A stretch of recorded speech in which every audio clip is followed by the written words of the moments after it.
Double cleansing. No, this is not a Korean beauty secret. Natural face mask. Yes and no. Eye cream, no. So let's go.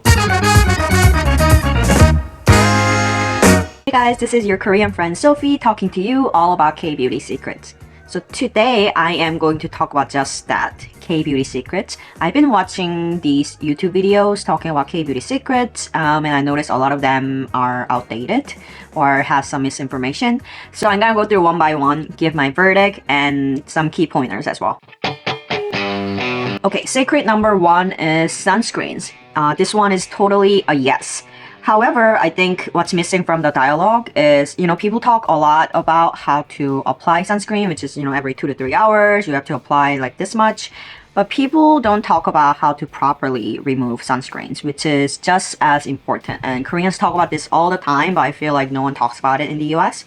So let's talk about it. So in Korea, there's this concept of easy wash sunscreen. And what we mean by easy wash is it can be washed off just with a foam cleanser. If it's not easy wash sunscreen, that you probably need double cleansing, even if you're not wearing makeup. So if your sunscreen is waterproof, you definitely need double cleansing. You can either do cleansing oil and then cleansing foam as your second round, or do cleansing oil and then wipe with a cleansing toner. I talk about how to cleanse properly with a toner in this video, so go check it out. If you don't want to use cleansing oil, maybe you're sensitive to oil or you have dry skin, then try doing cleansing foam and then wipe with cleansing water as your second round. Speaking of waterproof sunscreen, do you need waterproof sunscreen strength? The answer is no for day-to-day activities. So unless you're doing outdoor activities like golfing, hiking, a day in the ocean, you do not need waterproof strength. If you use waterproof, remember you do have to do double cleansing. So take that into account when making sunscreen choices. Okay, then how do you know if your sunscreen is easy wash? Well, I'll say it's probably safe to assume your sunscreen is not easy wash because most of sunscreens are not. A good rule of thumb is if it's chemical sunscreen, it's probably not easy wash. If it's physical sunscreen, then it can be, but still most of them are not. If your sunscreen is for kids, that does not mean it's easy wash. If your sunscreen is for sensitive skin, that also does not automatically mean that it's easy wash. But here are a few that I know are easy wash that have been tested to be easy wash. For physical sunscreen, Urban Shade Anti-Pollution Sunscreen by Dewy Tree. This is an easy wash, relatively easy wash sunscreen. I recommend this one for dehydrated oily skin. Another physical sunscreen that's easy wash is Dr. Olga 100 Sun Cream. This is also easy wash. This is probably better for dry skin. For chemical sunscreens, I use AHC one. This is a little bit on the pricey side, but this is good for combination skin like mine. The most hydrating sunscreen that I ever use that's also easy wash is this one, Make Prem Sun Essence. So if you have dry skin, I highly recommend this one. So in summary, if you don't wear makeup and you don't want to do double cleansing, then I would recommend looking for easy wash sunscreen. Secret number 2, double cleansing. No, I would say no. This is not a Korean beauty secret. Do not double cleanse unless necessary. It will just dry out your skin. And that's because a cleanser doesn't know if it's taking dirt away or makeup away or all of the beneficial facial oil that you have that you need. So you don't know what it's taking away. A lot of Koreans, they wash their face with only water in the morning, myself included. I have a combination skin, so I do a light foam cleanser for my T-zone, and then for the rest of my face, I just do water, and that's enough for me. This water cleansing is new as of a few years ago. I was very skeptical to try at first too, because I used to have acne and then oily skin, and now I have combination skin. So I was so afraid if I only use water in the morning to wash my face, I was gonna get pimples and acne all over my face again. But it was totally fine. And then now my skin is less dry because I don't unnecessarily take oil away from my skin by using a cleanser in the morning. The logic behind doing a water-only cleansing in the morning is that your skin generates all this oil that's good for your skin, so it's better to be left there than to be removed. Okay, back to double cleansing. More cleansing does not equal better. I would say the Korean beauty secret is not double cleansing, it's just enough cleansing, knowing how much cleansing you need for the day based on what you're wearing. So that could mean just single cleansing, double cleansing, or triple cleansing. If you wear makeup, then definitely yes to double cleansing. If you're wearing waterproof sunscreen but no makeup, then still you need double cleansing like I just mentioned.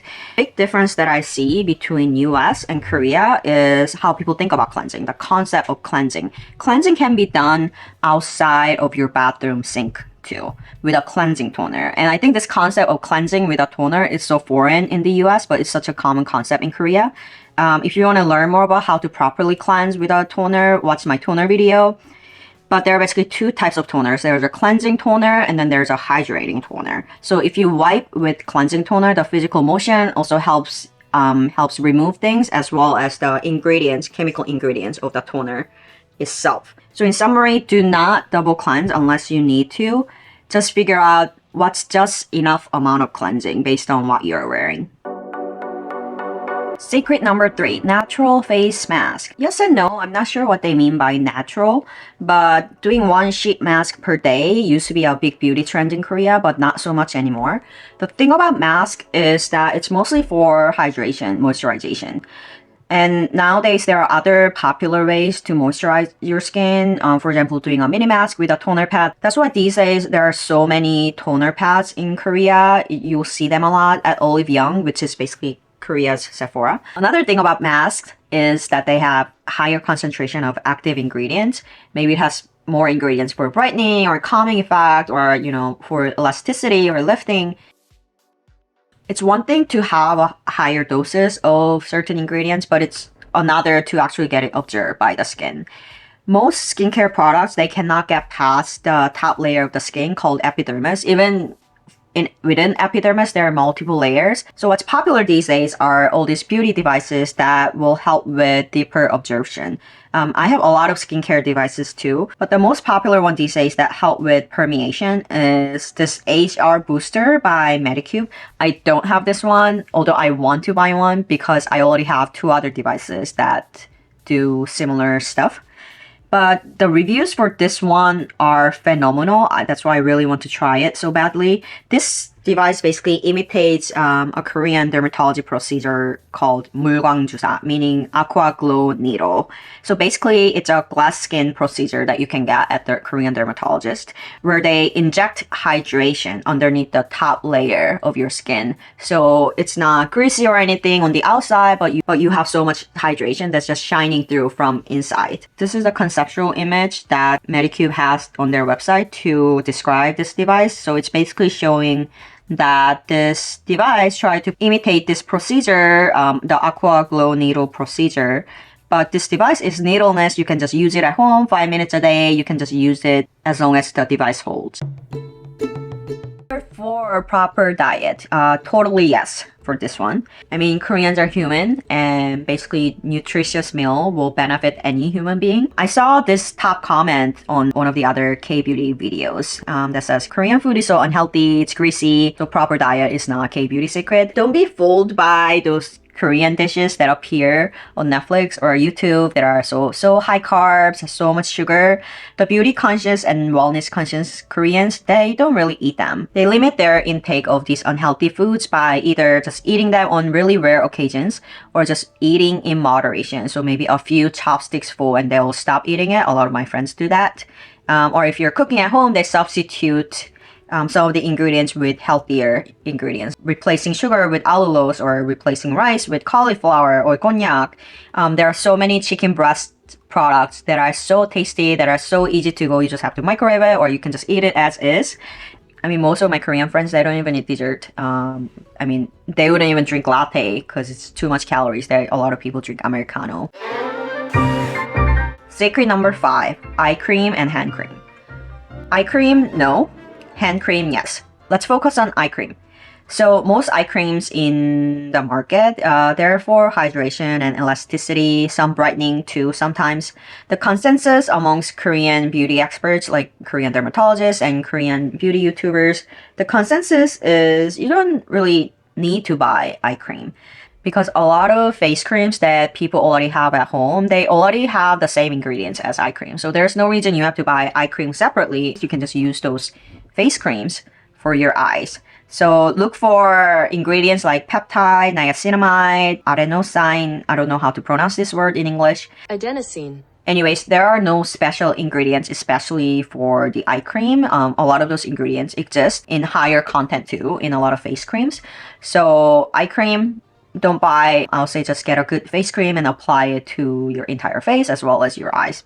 If you're in your 30s or 40s, then look for ingredients for elasticity and lifting and get a face cream that just has it. Maybe your face cream might already have it. Look for that and then just apply it around your eyes too. One eye cream that I do like and that I use is this one. I use this in the morning. It's actually German. Korean people buy this like crazy when people go to Europe. This one is good for morning use because it has UV blocking ingredients like this and this. Another thing I do want to mention about applying skincare around your eyes is the ring finger trick. So the point of using your ring finger is it's the weakest finger. It looks like I'm flipping you off. It's the weakest finger out of all the fingers you have. So by using the ring finger, it will minimize friction around your eyes, and the skin around your eyes and on your lips are so thin and they're so fragile. That's why people get, including myself, get wrinkles around your eyes first before you get it anywhere else.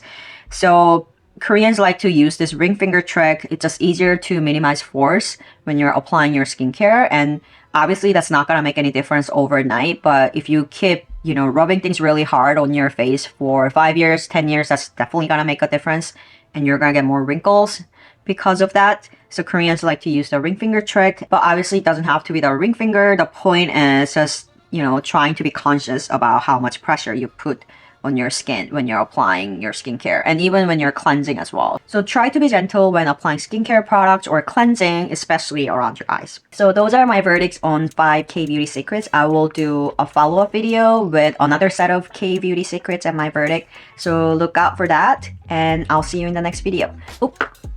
Don't forget to like and subscribe if you found this video helpful. That helps me continue to create contents like this. Okay, see you in the next video. Bye!